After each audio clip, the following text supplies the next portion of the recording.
Every day, more than 6,000 new Keyforge decks have been registered over the last 3 months. What does this mean for Magic the Gathering players? What similarities and differences do both games have? And, more importantly, can we predict future design by understanding the influence both games have on each other?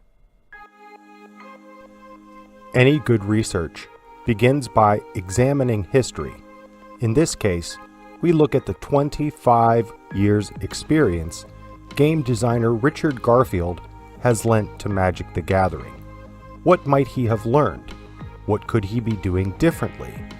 I imagine these questions continually beleaguer such a brilliant mind as Garfield's. Now partnering with Fantasy Flight Games, Garfield released Keyforge late last year to much positive critical acclaim.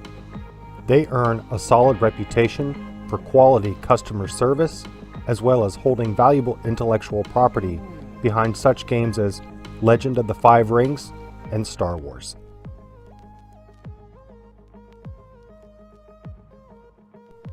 A fresh-faced recruit named Tibor Ghostic joined the ranks of the Boros Legion. His voice cracked more than the leather jacket worn under his chainmail armor. This young soldier would often starve himself before taking the night watch.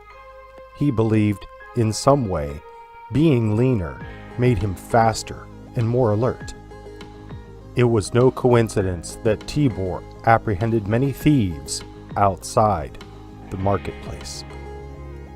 No, this one only hungered for combat, a need easily met on the streets of Ravnica.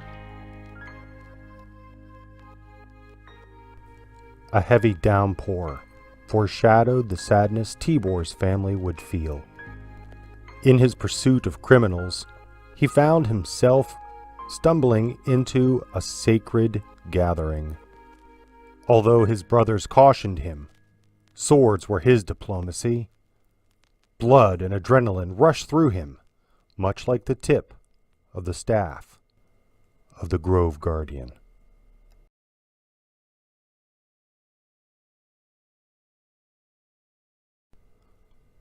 We needn't be as reckless as young Tibor. However, I see a pattern forming among common cards in Rosewater's New World Order for Magic the Gathering common card design. Future Pauper legal cards will only offer first strike on our turn. Please feel free to debate me in the comments section below. But what magics did the elf practice on that fateful day? They summoned a mighty beast not of this world, with great power. Theirs would be a judicious use of force, protecting the untamed wilds. Together, they practiced patience and an unassailable fortitude of the forest. Would-be foes gathered no amber or other resources under their careful watch.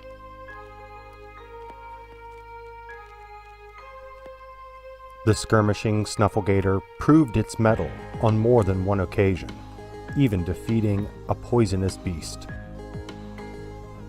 Its quick claws rent the spider before ever taking damage itself. As Inca lay dying, the elf uttered a prayer, and in part expressed gratitude for the tenacity of Snufflegator.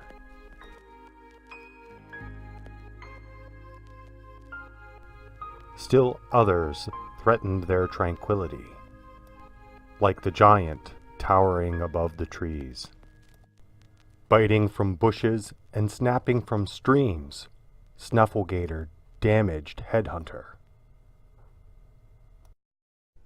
I will come back for you, bellowed the sword giant. And on the very next day, he kept his promise. In Keyforge, almost every instance of a creature's power is equal to its health.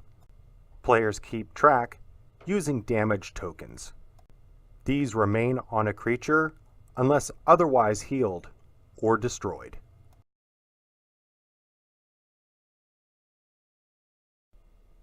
We've seen some basic examples of Burst Strike and Skirmish used in combat.